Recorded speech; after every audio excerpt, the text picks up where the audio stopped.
welcome to this Solidworks sheet metal quick tutorial. In this video we're going to cover the stamp feature. So say we want to stamp some sort of shape in this face of the sheet metal part. We're going to go to Insert, Sheet Metal, Stamp. First it's going to ask us to select a face or an edge. Now we're in sketch mode, you can see here. Sketch. We are going to draw just a slot, let's say for this example. So we can do just a 2-point slot.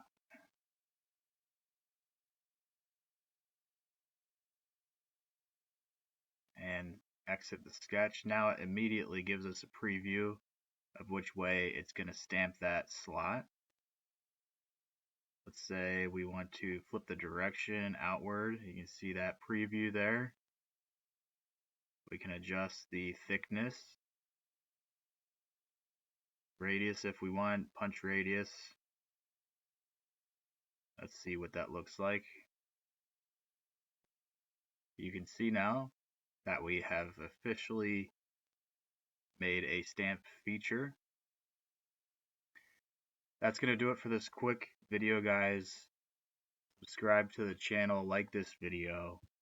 We'll see you on the next one. Thanks for your support.